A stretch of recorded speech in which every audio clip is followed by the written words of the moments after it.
சிதம்பரம் அண்ணாமலை பல்கலைக்கழக ஊழியர்கள் போராட்டத்தில் ஈடுபட்டிருக்கின்றனர். இது தொடர்பான விவரங்களை செய்தியாளர் கண்ணதாசனிடம் கேட்போம். கண்ணதாசன், வணக்கம். இதற்காக இந்த போராட்டம், எவ்வளவு பேர் இந்த போராட்டத்தில் ஈடுபட்டிருக்கிறார்கள், விவரங்களை பதிவு பண்ணுங்க கண்ணதாசன். வணக்கம். சிதம்பரம் அடுத்த அண்ணாமலை நகரில் இயங்கி வருகிறது அண்ணாமலை பல்கலைக்கழகம்.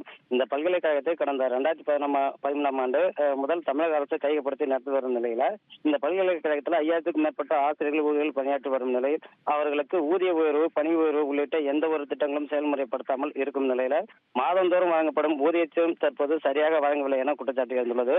குறிப்பாக மே மாத ஊதியம் இன்று வழங்க நடவடிக்கை எடுக்கப்படும் என நேற்று நடைபெற்ற பேச்சுவார்த்தையில் பல்கலைக்கழக நிர்வாகம் தெரிவித்த நிலையில இதுவரையில் ஊதியம் வராதால் ஆத்திரமடைந்த ஊழியர்கள் இன்று 2வது நாளாக பல்கலைக்கழக பதிவாளர் அலுவலகத்திற்கு சென்று பதிவாளர் பிரகாஷிடம் பேச்சுவார்த்தை நடத்தினர். அப்போது சரியான முறையில் பதிவாளர் பிரகாஷ் பதில் அளிக்காததால் தரையில் அமர்ந்து பிரகாஷிடம் கடும் வாக்குவாதத்தில் ஈடுபட்டனர். இதனால் அந்த பகுதியில் பெரும் பரபரப்பு ஏற்பட்டது. தற்போது பிரகாஷ் நடத்திய பேச்சுவார்த்தையில் அண்ணாமலை பல்கலைக்கழக ஊழியர்கள் இன்று மாலைக்குள் ஊதியம் கிடைத்துவிடும் என்ற நம்பிக்கையின் அடிப்படையில் தற்போது கலந்து சென்றிருக்கின்றனர். விரிவான விவரங்களுக்கு நன்றி கண்ணதாசன். செய்திகளை உடனுக்குடன் தெரிந்து கொள்ள உடனே சப்ஸ்கிரைப் பண்ணுங்க.